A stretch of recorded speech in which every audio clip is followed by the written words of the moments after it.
Mavs fans, what's going on? Welcome into NBA Now from Chat Sports. With you as always, I'm your host, Jimmy Crowther, breaking down all the latest news and rumors going around Dallas Mavericks Nation. And today we're going to start off with Tim Hardaway Jr., who has just been playing out of his freaking mind. And Dalton Trigg is reporting that the Mavs and Tim Hardaway Jr. have some mutual interest in an extension. Now, obviously, Hardaway does have that $18.9 million player option this summer, so he can opt in or opt out of that. Now, with the way he's been playing, some people think he might opt out, but if he opts in, they get him for one more year, and then he and the Mavs are looking to sign a long-term deal to keep him in Dallas for the long haul. Now, Tim Hardaway Jr. is only 27 years old, and the numbers he's been putting up this year have really proven why he deserves some kind of extension with Dallas. He's averaging 15.5 points per game, just 1.9 assists and 3.1 rebounds, but really the thing that has impressed Mavs fans everywhere is the fact that Tim Hardaway Jr. is shooting 40.3% from three, something that we did not expect him to do. I mean, coming in as a throw-in to the Porzingis trade, we did not think Tim Hardaway Jr. is going to do that. But now we've seen that month by month, Tim Hardaway Jr. continues to up his play. The stats and the improvement are so freaking obvious of how good he has been. Let's look at it. Month by month, let's break it down. In October, so the first month of the year, he was averaging 9.3 points per game. Now, didn't play a whole lot of games in October, but still, just about 9 points. November, he ups it to 14 points per game. That's when Rick Carlisle's like, okay, you are officially a full-time starter, and he starts to get some real games under his belt. Come December, he's averaging 14.7 points per game, another little bump there. Then we get into the new year in 2020. In January, he puts up 15.2 points per game, which is closer to what his average is right now. And then last month in February was the most consistent we have seen Tim Hardaway Jr. in a long time, as he was averaging 19.6 points per game.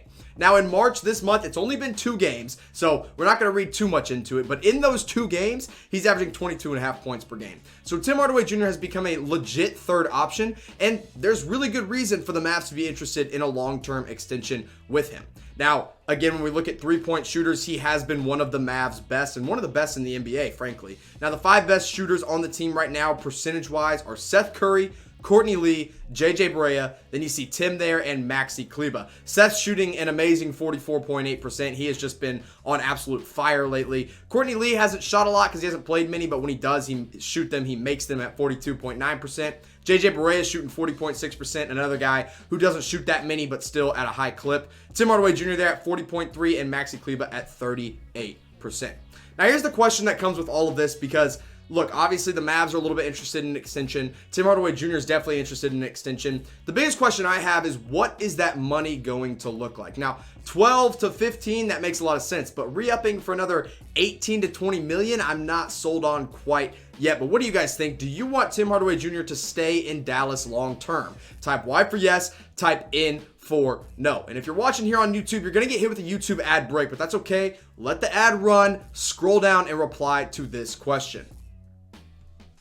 Now let's talk about Kristaps Porzingis, the man, the myth, the legend, the unicorn, wins Player of the Week along with Giannis Antetokounmpo of the Milwaukee Bucks. Look, KP has been officially back to his old self, and it's really starting to show, and he's starting to win the individual awards like Player of the Week, which are so important for a guy's confidence. Now, when you look at the 2 guys that won it, Giannis and KP, for their yearly stats, obviously Giannis is the better player, but KP is still having a really good year at 19.2 points per game, 9.4 boards, 36% from 3, and blocking 2 shots per game. Giannis, on the other hand, having an MVP type year, probably the MVP in my eyes. 29.6 points per game, 5.8 boards, 5.8 assists, 13.8 boards, 31% from 3. It's getting better. It's still not 100% there, and then 1 blocked shot. But this was Player of the Week. So let's narrow it down a little bit here and look at what KP did this past week to win that award.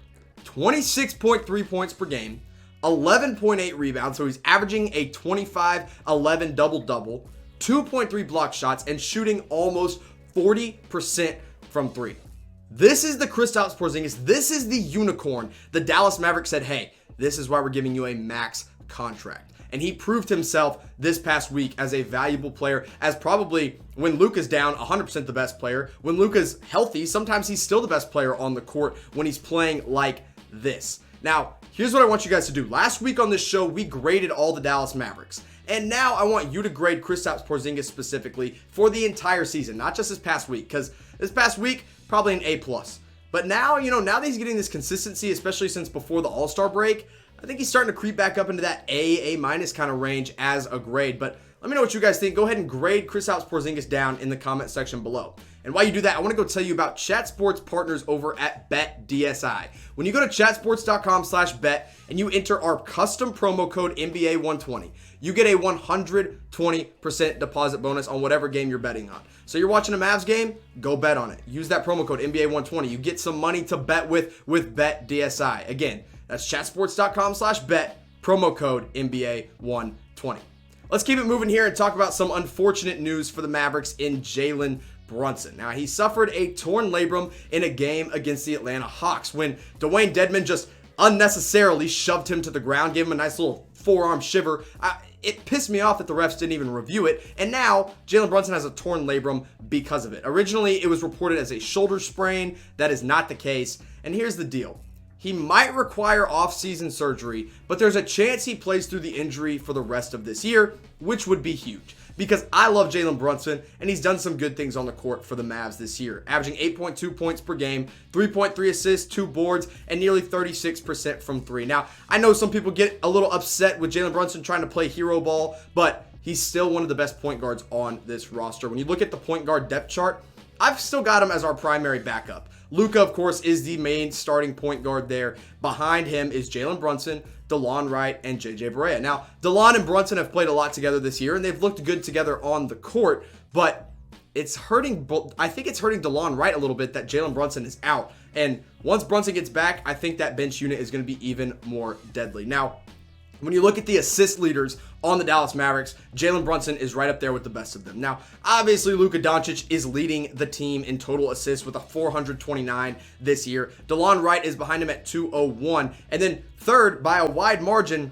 is Jalen Brunson, 188 assists this year. And that's not even being a starter. That's coming in as the primary backup point guard. Tim Hardaway Jr. and Seth Curry as well are tied with 115 assists apiece. So, let me ask you guys, because I gave my opinion. I still think it's Jalen Brunson. I'm still a big believer in Brunson and what he can do as the backup point guard. But who would you like to see as the primary backup for the rest of the year? Type D for DeLon Wright, type J for JJ Barea, and type B for Jalen Brunson. I'm going to stick with Jalen Brunson, but I also like what DeLon Wright does all around the court, and I still think DeLon can play more off the ball as well. JJ, when we need him, when that JJ beacon goes up into the air, we can still use him. I just don't think he should be the primary backup. But let me know what you guys think in the comment section below. Now, while you do that, I want you to go check out Fanatics. Chatsports.com/Mavs2 is going to give you 30% off, just $45 for this Luka Doncic Dallas Mavericks branded pullover hoodie. It's really incredible. I already bought one myself. You guys can go get one for 30% off today. You get free shipping thanks to our guys over at Fanatics. And who wouldn't want some more Luka Doncic Dallas Maverick merch? This is the place to go. And if you want to get Mavs gear up to 60% off all across, maybe you don't just want the hoodie, maybe you want some more Mavs gear, check out chatsports.com/Mavs sale. That's chatsports.com/Mavs sale. That'll give you 60% off all gear on Fanatics. Now let's talk about Willie CauleyStein. He's back with the team after missing 5 games due to some undisclosed personal reasons. Now, some people were like, oh, he's just in Rick Carlisle's doghouse. He's just upset that he's not getting playing time. That's crap. Willie CauleyStein was actually dealing with some personal stuff, but he's back with the team, and the team welcomed him with open arms. Now, let's kind of recap how the Dallas Mavericks did acquire Willie CauleyStein, because it seems like they got him and haven't used him a whole lot. The Mavs just traded the Utah second-round pick to the Golden State Warriors for Willie CauleyStein. So a pick that is probably going to fall in the 50s, that's not going to really be a useful player right off the bat, goes to Golden State for Willie CauleyStein, a player that is capable of stepping in and doing things the Dallas Mavericks need him to do. Now this year, Willie's been okay. 7.5 points per game, 5.9 boards, 1.2 blocked shots, and 57% from the field. Now, I would like to see Willie CauleyStein get more minutes.